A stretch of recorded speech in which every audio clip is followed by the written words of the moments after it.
በስመ አብ ወወልድ ወመንፈስ ቅዱስ አሐዱ አምላክ አሜን። አንድ አምላክ በሚሆን በአብ በወልድ በመንፈስ ቅዱስ ስም አምነን የጌታችንና የአምላካችን የመድኃኒታችን የኢየሱስ ክርስቶስ ረድኤት አጋዥ አድርገን የጌታችንና የአምላካችን የመድኃኒታችን የኢየሱስ ክርስቶስ ሰማዕቱ ቅዱስ ጊዮርጊስ የፈጸመውን ድንቅ ረቂቅ የሆነውን የገድሉን ዜና ማንበብ እንጀምራለን። ለዛሬ ካለፈው ወርሃ ጥቅምት ካነበብነው በመቀጠል የሰማዕቱ የቅዱስ ጊዮርጊስን ገድል ማንበብ እንጀምራለን። ባለፈው ያቆምነው ከሃዲው ንጉሥ በ20 ችንካሮች እንደቸነከሩት አዞ ከአልጋው ጋር ቸንክረውት ወደ እስር ቤትም እንዳስገቡት በመላው አገሪቱም የሰማዕቱ ዜና እንደተሰማ መንፈቀ ሌሊትም ሲሆን ጌታችንና አምላካችን መድኃኒታችን ኢየሱስ ክርስቶስ በቅዱሳን መላእክት ተከቦ በእስር ቤቱ ተገኝቶ ሰማዕቱ ቅዱስ ጊዮርጊስን እንዳጽናናውና ከወደቀበትም ምንም ሕመም ሳይኖርበት እንደተነሳና በዘመኑም ሁሉ ከሃዲውን ንጉሥና ርኩሳን ጣዖቶቹን እስኪያሳፍራቸው ድረስ ከእሱ ጋር እንደሚሆን ጌታችንና አምላካችን መድኃኒታችን ኢየሱስ ክርስቶስ ቃል ገብቶለት ሰማዕቱም ከንጉሥ ግብዣ እንደተነሳ ሆኖ ለእግዚአብሔር ሰገደ ብለን ነበር ያቆምነው። ለዛሬም ከዚያው በመቀጠል የሰማዕቱን ገድል ማንበብ እንጀምራለን። የሰማዕቱ የቅዱስ ጊዮርጊስ ረድኤትና በረከቱ በአገራችን በኢትዮጵያ በሕዝበ ክርስቲያኑ ሁሉ ላይ ለዘላለሙ አድሮ ይኑር፣ አሜን። ጌታችንና አምላካችን መድኃኒታችን ኢየሱስ ክርስቶስም ቀና አድርጎ ሳመው፣ እጁንም በሰውነቱ ላይ ዘርግቶ ባረከው፣ ኃይልንም አሳደረበት። ወዳጄ ሆይ በርታ፣ ድል ንሳ፣ እነዚህን ርኩሳን ከሃዲያን ነገሥታትንም እስክታሳፍራቸው ድረስ እኔ ካንተ ጋር እኖራለሁ። ወዳጄ ጊዮርጊስ ሆይ ሴቶች ከወለዱት መጥምቁ ዮሐንስን የሚበልጠው እንደማይነሳ ከማኅበረ ሰማዕታትም ውስጥ አንተን የሚበልጥ የለም፣ ወደፊትም አንተን የሚመስል አይመጣም ብዬ በራሴ ምያለሁ። እነዚህ ከሃዲያን 70 ነገሥት ሲያሰቃዩ 7 ዓመት ትኖራለህ፣ ብዙ ታምራትም ታደርጋለህ። 3 ጊዜ ትሞታለህ፣ እኔም 3 ጊዜ አነሳሃለሁ። በአራተኛው ጊዜ ግን ሰማያውያን መላእክትን፣ ነቢያትን፣ ሐዋርያትን፣ ጻድቃንን፣ ሰማዕታትን አስከትዬ በብሩህ ደመና ወደ አንተ መጣለሁ። በአንተ ላይ አደራ አስቀምጫት የነበረች ነፍስህንም ካንተ ወስዳለሁ። ጽና፣ በርታ፣ አትፍራም፣ እኔ ካንተ ጋር ነኝ፣ እኔ ያጸናሃለሁ አለው። ጌታም ይህን ተናግሮ ከፈጸመ በኋላ ሰላምን ሰጠው፣ ደስታንም ሁሉ መላው። ቅዱሳን መላእክትም በፍጹም ምስጋና እያመሰገኑት ቅዱስ ጊዮርጊስም እያየው ወደ ሰማይ አረገ። ቅዱስ ጊዮርጊስ ግን በዚያች ሌሊት እስኪጠባ ፀሐይም እስኪወጣ ድረስ መድኃኒታችን የነገረውን ቃል እያሰበ ደስ ብሎት እግዚአብሔርን ሲያመሰግን አደረ። በማግስቱም ከሃዲው ድዲያኖስ ወደ እስር ቤት ሄደው ቅዱስ ጊዮርጊስን ደህና እንደሆንና ደህና እንዳይደለ ያዩ ዘንድ ከእርሱ ጋር የነበሩትን አዘዘ። የእስር ቤቱንም በከፈቱ ጊዜ ቅዱስ ጊዮርጊስ ቆሞ ሲጸልይ እንደ ፀሐይ ሲያበራም አዩት፣ እጅግ ተደነቁ።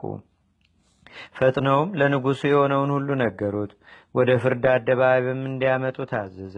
ወደ ፍርድ አደባባይም ሲመጣ አምላኬ ሆይ ልመናዬን ስማኝ፣ እኔን ወደ መርዳትም ፈጣሪ እርዳኝ አድነኝም የሚለውን ይህን መዝሙር ያነብ ነበረ። ዳግመኛም ፈጣሪ ለምን ተውከኝ ይል ነበር። ይህን ብሎ ወደ ፍርድ አደባባይ ገባ። የፍርድ ባለስልጣን ሆይ አንተ ሰነፍ ነህ፣ አጵሎስንም ድንጋይ ነው። እነሆ በፈጣሪ በኢየሱስ ክርስቶስ ኃይል ተነስቼ ልትፈርድብኝ መጣሁ ብሎ አሰምቶ ተናገረ። ከሃዲያንም ባዩት ጊዜ ቅዱስ ጊዮርጊስ ሆይ እንዴት ከመከራ ሁሉ ምንም አላገኘህም? ያዳነህስ ማን ነው አሉት። ቅዱስ ጊዮርጊስም ከሃዲዎችና ወንጀለኞች ሆይ እናንተ በደነቆረችው ጆሮአችሁ የፈወሰኝን የፈጣሪን ስም ልትሰሙ የሚገባችሁ አይደለም አላቸው። ያን ጊዜም ርኩሳን ነገሥታት ጽኑ ቁጣ ተቆጥተው በ4 ረጃጅም ካስማዎች እጁን እግሩን ስበው እንዲያስሩትና በጀርባውም 400 ጅራፍ በሆዱም 400 ጅራፍ እንዲገርፉ ታዘዙ። ጭፍሮቹም ስጋው እስኪበጣጠስና ጥቂት በጥቂት በምድር እስኪወድቅም ድረስ ደሙም እንደ ውሃ እስኪፈስ ድረስ ግርፋቱን ፈጸሙበት። ዳግመኛም ሰዎች ሊያጠፉት የማይቻላቸውን ግንፋል አምጥተው በላዩ እንዲያፈሱበት መጣጣዲንም እንዲጨምሩበት አዘዙ። ስጋ ሁሉ ተቃጠለ፣ እጅግ በጣምም ደከመ። ከዚህም በኋላ ንጉሡ 8 ወታደሮች እስር ቤት እንዲወስዱትና 5 ሽማግሌዎችም እስከ ማግስቱ እንዲጠብቁት አዘዘ። ጌታችንና አምላካችን መድኃኒታችን ኢየሱስ ክርስቶስም መከራውንና ፈጽሞ መንቀሳቀስ የማይቻለው መሆኑን ባየ ጊዜ ከሉዓላዊ ዙፋኑ ላይ ወርዶ ወዳጄ ጊዮርጊስ ሆይ ተነስ፣ ከድካምህም ሁሉ በርታ፣ እኔም ካንተ ጋር ነኝ ሲል አነጋገረው። ጻድቁም ተነሳ። ጌታችን ኢየሱስ ክርስቶስ እጁን ዘርግቶ ሰውነቱን ሁሉ ዳሰሰው፣ ከሕማሙም ፈወሰው። ከዚህ በኋላ ሰላምን ሰጥቶት በፍጹም ምስጋና ወደ ሰማይ አረገ። ቅዱስ ጊዮርጊስም ፀሐይ እስተወጣ ድረስ መላ ሌሊቱን በእስር ቤት ውስጥ ያመሰግን ነበር። ይጠብቁት የነበሩ ወታደሮች ግን ከመፈወሱ የተነሳ አደነቁ፣ ለንጉሱም ነገሩት።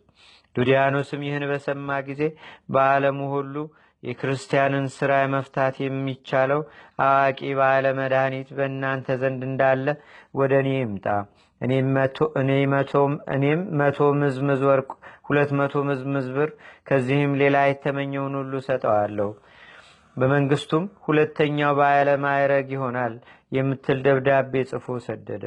ዱዲያኖስም ይህንን ደብዳቤ በየሀገሩ በሰደደ ጊዜ አትናሲዮስ የሚባል ታላቅ የሥራይ መምህር መጣለት። ንጉሡንም ጌታዬ 1000 ዓመት ያንግስ፣ ይህን ጊዮርጊስ የተባለውን ሰው እዘዘው፣ በፊቴ የሚያደርገውን ያድርግ፣ የእርሱም መድኃኒትን ይፈተዋለሁ አለው። ንጉሡም በሰማ ጊዜ እጅግ ደስ ብሎት ሥራዩን እስክትፈታ ድረስ ምን ማድረግ ትችላለህ አለው። አስማተኛውም ንጉሡን ላም እንዲያመጡ እዘዝ አለው። አመጡለት። በጆሮዋም ሹክ አለባት፣ ተሰነጠቀች፣ 2 ክፍልም ሆነች። ዱዲያኖስም ስቆ በእውነት አንተ የክርስቲያኖችን ሥራ ለመፍታት ትችላለህ አለው። አስማተኛው አትናሲዮስም የሚበልጥ እስክታይ ድረስ ጥቂት ታገስ አለው። ሚዛን እንዲያመጡ እዘዝ አለው። ሚዛንም አምጥተው ግማሹን በአንድ ወገን ግማሹንም በሌላ ወገን አድርገው 2ቱን ክፍል መዘኑት። እርስ በርሳቸው ትክክል ሆኑ። ንጉሡና ከእርሱ ጋር የነበሩትም አደነቁ። ንጉሡም ቅዱስ ጊዮርጊስን ወደ ፍርድ አደባባይ እንዲያመጡትም አዘዘ። ቅዱስ ጊዮርጊስም ወደ ፍርድ አደባባይ በመጣ ጊዜ እኛ ይህንን ሰው የአንተን ሥራ እንዲፈታ አስመጥተነዋልና አንተ ለራስህ ወቅ፣ ወይም አንተ እሱን ሥራ ይትፈታ ይሆናል አለው። ኃያሉ ቅዱስ ጊዮርጊስም ንጉሡን አንተ ከሃዲ፣ በክርስቶስ የተቆጠሩ ክርስቲያን ሥራይ ሊያደርጉ አይገባቸውም አለው።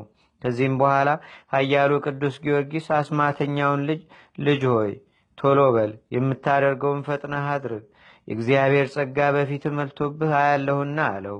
አትናሲዮስም ጽዋ አንስቶ በውስጡ ልዩ ልዩ ቅመማት መልቶ ሥራዩን ቀምሞ የርኩሳን አጋንንትን ስም እየጠራ ከደገመበት በኋላ እንዲጠጣው ለቅዱስ ጊዮርጊስ ሰጠው። ቅዱስ ጊዮርጊስም ከአስማተኛው እጅ ጽዋውን ተቀብሎ በቅዱስ መስቀል ምልክት አማትቦ ጠጣው። ፈጽሞ ክፉ ነገርም አላገኘውም። አስማተኛው አትናሲዮስም ቅዱስ ጊዮርጊስን እኔ እንደገና ሌላ መርዝ ቀምማለሁ፣ እርሱን ጠጥተህ ክፉ ነገር ካላገኘህ እኔ በዕፀ መስቀል ላይ በተሰቀለው በአምላክህ በኢየሱስ ክርስቶስ አምናለሁ አለው። እንደገናም ሌላ ጽዋ አንስቶ መርዝ መልቶ ከቀደሙት የከፉ የሚበልጡ አጋንንት ስም እየጠራ ከደገመበት በኋላ ለቅዱስ ጊዮርጊስ ሰጠው። ቅዱስ ጊዮርጊስም በመስቀል አማትቦ ጠጣው። ፈጽሞ ሕማምም አላገኘውም። አትናሲዮስም ከቅዱስ ጊዮርጊስ እግር በታች ወደቀና ሰገደለት። ነፍሴን ታድን ዘንድ የመንግሥተ ሰማያትንም በር እንዲከፈትልኝ አንተ በምታመልከው በክርስቶስ የምትሰጥ ማይተብም ጥምቀትን ትሰጠኝ ዘንድ ኃጣንን ሁሉ ሊያድን ወደ ዓለም በመጣው በኢየሱስ ክርስቶስ አምልሃለሁ አለው። ቅዱስ ጊዮርጊስም እምነቱን ባየ ጊዜ ምድርን በእግሩ ረገጠ። ያን ጊዜም መዓዛው እጅግ የሚያስደንቅ የውሃ ምንጭ ፈለቀ። ቅዱስ ጊዮርጊስም በለሆሳስ ጸለየ። ያን ጊዜም ሐዋርያው ቅዱስ ቶማስ መጣና አትናሲዮስን አንድ አምላክ በሚሆን በአብ በወልድ በመንፈስ ቅዱስ ስም አጠመቀው። አትናሲዮስ የኃጢአቱን ስርየት አገኘ። ከዚህ በኋላ ሐዋርያው በህቡ ሰላምታ ሰጥቷቸው ከእነርሱ ተሰወረ። የውሃው ምንጭም ወደ ነበረበት ተመለሰ።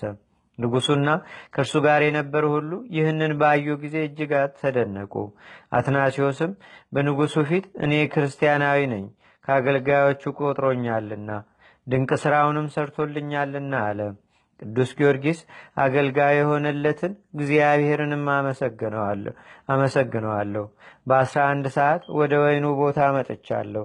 ንጹሕ ምስክር በሚሆን በኃያሉ በቅዱስ ጊዮርጊስ አማላጅነትም ቸርነቱን እንድትደረግልኝ ተስፋ አደርጋለሁ። ከሃዲያን ነገስታትም ተቆጥተው አትናሲዮስን ከሀገር ውጭ አውጥተው በሰይፍ እንዲቆርጡ ታዘዙ። እንደዚሁም ጥር 23 ቀን ቅዳሜ በ6 ሰዓት በሰማዕትነቱን ፈጸመ። መላእክትም ተቀብለው በፍጹም ክብር ወደ ተድላ ገነት አገቧት። ንጽሕት በረከቱ በአገራችን በኢትዮጵያ በሕዝበ ክርስቲያኑ ሁሉ ላይ ለዘላለሙ አድሮ ይኑር፣ አሜን። የሰማዕቱ የቅዱስ ጊዮርጊስ ረድኤትና በረከት በአገራችን በኢትዮጵያ በሕዝበ ክርስቲያኑ ሁሉ ላይ ለዘላለሙ አድሮ ይኑር፣ አሜን። አቤቱ ጌታችንና አምላካችን መድኃኒታችን ኢየሱስ ክርስቶስ ሆይ ከብልጽግናቸው ብዛት የተነሳ ብዙ መባ ካገቡት ይልቅ የድሃይቱን አነስተኛ መባ እንደተቀበልክ ለሁልጊዜም የሚያገለግሉ ኃይላት መላእክትን እያሳሰብን በችግራችን ጊዜ የምናቀርብልህን ምስጋና ተቀበል። ቅዱሳን ነቢያት፣ የወንጌል ሰባኪያን ሐዋርያት፣ ሰማዕታትና ጻድቃን፣ ትጉሃን መላእክትና ፍጹማን ደናግል እንዲሁም ደጋጎች መነኮሳት ሆይ ልጅ አዋቂ ሳይለይ የምንሰበሰብባትን ይህችን የጉባኤ ቦታ አባርኩ። ይህን መጽሐፍ ወረቀቱን አዘጋጅቶ ብራና ደምጾ ብዕር ቀርጾ የጻፈውና ያጻፈውን ወይም በማኅተም ያሳተመውን ከግዕዝ ወደ አማርኛም የተረጎመውን ቃለ ንባቡንም በእርጋታ መንፈስና በተመስጦ ሕሊና የሰማውን ያደመጠውንም በደለኛና ሁሉን በአማላጅነቷ የምታስምር በጌታችንና በአምላካችን በመድኃኒታችን በኢየሱስ ክርስቶስ እናቱ በቅድስተ ቅዱሳን በድንግል ማርያም ጸሎት ጌታችንና አምላካችን መድኃኒታችን ኢየሱስ ክርስቶስ አገራችን ኢትዮጵያን ሕዝበ ክርስቲያኑን ሁሉ በቸርነቱ ይጠብቀን፣ ይቅርም ይበለን ለዘላለሙ አሜን። አቡነ ዘበሰማያት